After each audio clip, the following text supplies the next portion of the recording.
It's so good to see you. How have you been? It was past midnight, 12:17 a.m., to be exact, when the knock shattered the silence in my small living room. I wasn't expecting anyone. I wasn't even awake. I had dozed off on the couch with a half-open laptop and a cold cup of tea beside me. For a moment, I thought I had imagined the sound. But then it came again. 3 soft but urgent knocks.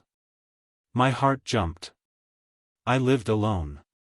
My neighbors were quiet. No one ever came at this hour. I turned on the lamp and walked slowly to the door. I didn't open it immediately. "Who is it?" I asked cautiously. A familiar voice answered. A voice I knew too well. A voice that had the power to turn every ordinary workday into chaos. "It's me. Elena. My boss. My strict, brilliant, unpredictable, impossible to read boss." I froze. What was she doing here? I unlocked the door and pulled it open, and there she was. Elena Knight. CEO. My boss for the last 3 years. The woman who commanded attention in every boardroom. The woman who intimidated half the company. And the woman I secretly, hopelessly admired. She stood outside my door in the dim glow of the streetlight, hair wet, eyes red, her coat loosely wrapped around her as though she had rushed out without thinking. She looked nothing like the sharp, perfect executive I saw every day. She looked human. Vulnerable. Tired. Are you okay?" I asked, still in shock. She didn't answer. Instead, she stepped closer, her voice trembling, something I had never heard from her. "Please, can I come in?" I moved aside instantly. She walked in, took a shaky breath, and turned toward me. Her next words changed everything. "You're the one I want. I want to stay tonight." My breath caught. I didn't understand what she meant. Was she emotional? Hurt? Running from something? Or, did she really mean me? I closed the door softly behind us. "Elena, what happened?" She held the back of a chair as if she needed support. "I had nowhere else to go," she whispered. But there was more. I could feel it. And then, for the first time ever, she let the truth spill. "I trust you," she said. "More than anyone." My chest tightened, not with ego, but with worry. "Sit," I said gently. "Please." She nodded and sat down as if she had been holding herself together for too long. Elena took a long breath, her hands trembling as she tried to warm them. "You're cold," I said. "Let me get you something." I brought her a blanket and a warm cup of tea. When she wrapped the blanket around herself, something inside me softened. Seeing her like this felt surreal. This was the woman who once rejected a CEO from a partner company without blinking. The same woman who fired a department head for lying. The same woman who walked through the office like she owned the air we breathed. And now she was in my house at midnight, exhausted, shaken, but trying hard not to show it. She stared at the floor for a moment before speaking again. "My father came to my house tonight," she said quietly. I frowned. I knew she never talked about her family. "He showed up uninvited," she continued. "Drunk. Angry. Saying he needed money. That I owed him." My chest tightened with anger on her behalf. "Elena, I'm so sorry." She ran a hand through her hair, frustrated. "I left before I said something I'd regret. I drove without thinking. I didn't want to go to a hotel. I didn't want to call security. I just ended up here." Her eyes lifted to mine. I didn't know where else to go except to the person I trust most. The honesty in her voice shook me. And then, barely above a whisper, she said it again. "You're the one I want tonight." My throat dried. Elena. I care about you. But I need to know what that means. She swallowed hard. It means I don't want to be alone tonight. It means I feel safe with you. It means I want to stay here until morning. Her voice cracked softly at the end, and she quickly wiped a tear, because Elena Knight never cried in front of anyone. But she didn't hide it from me. And that told me more than anything else. She leaned back on the couch, exhausted. I sat at a comfortable distance, not wanting to overwhelm her. Do you want to talk? I asked. She shook her head first, but then sighed. Maybe I do, she said softly. Just this once. I waited. Then she began to open up, slowly, hesitantly, like someone unwrapping wounds that had never healed. I've spent so many years being strong, she said. Being perfect. Being untouchable. Everyone expects that from me. Everyone depends on me. She looked at me with quiet intensity. Everyone except you. My heartbeat stumbled. You never treat me like I'm above you, she continued. You don't fear me. You don't flatter me. You don't worship the title. She hesitated. That's why I trust you. I didn't know what to say. All I ever did was treat her like a human being, not a CEO, not a queen, not an unreachable icon. Just, her. She leaned her head back, staring at the ceiling. I'm tired, she whispered. Not physically. Just, tired of carrying everything alone. Without thinking, I spoke gently. You don't have to carry anything alone tonight. You're safe here. Her shoulders loosened a little. For the first time all night, she exhaled fully, as if she had been holding her breath for years. The silence between us wasn't tense, it was warm, calm, meaningful. After a few minutes, she shifted slightly closer, the blanket dragging with her. Is it okay if I sit nearer? She asked softly. The woman who commanded boardrooms was asking permission. Of course, I said. She moved closer, just a few inches, but enough to feel the warmth radiating from her. Thank you, she whispered. I glanced at her hands, they were still shaking a little. Want me to warm your hands? She hesitated, then held them out slowly.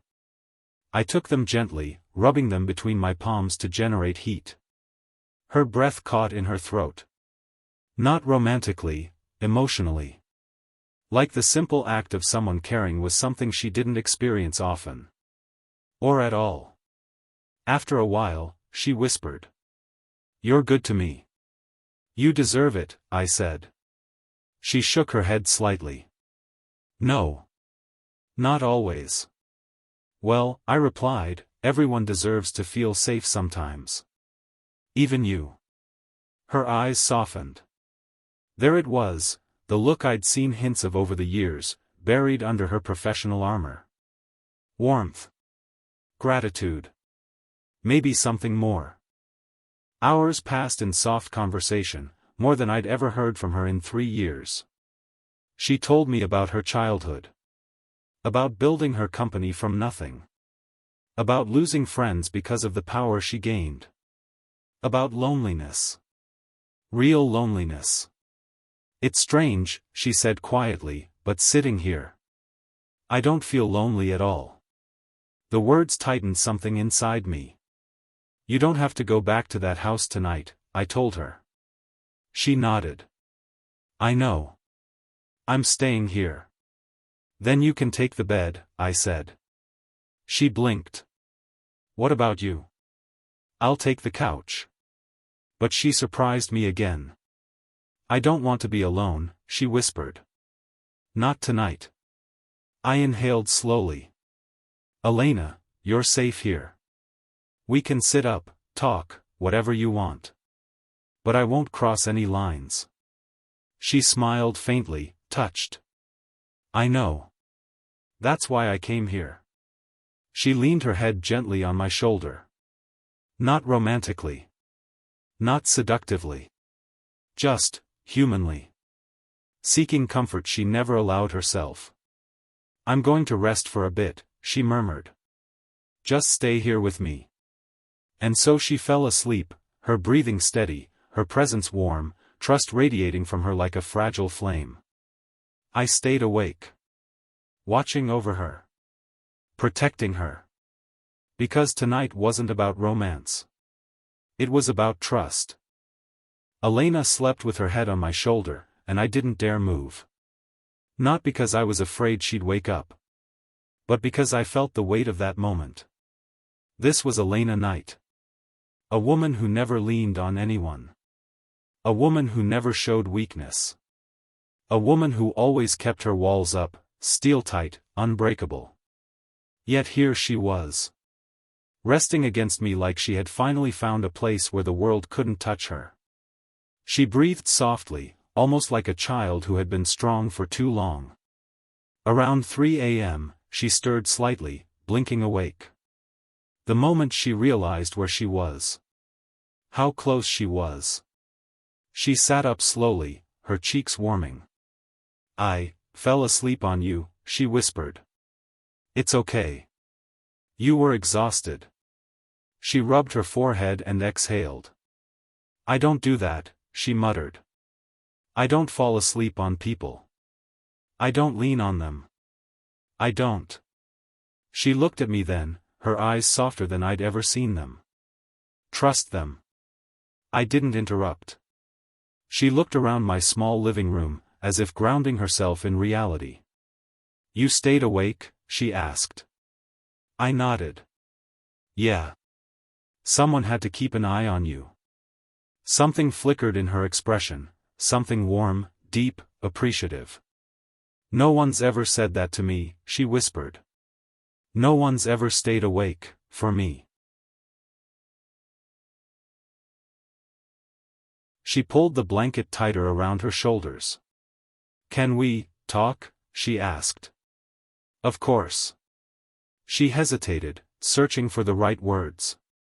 "You asked me earlier what I meant when I said, 'You're the one I want.'" I swallowed. "Yeah." She looked directly at me, her voice steady but fragile. "I meant that you're the only person I feel safe with.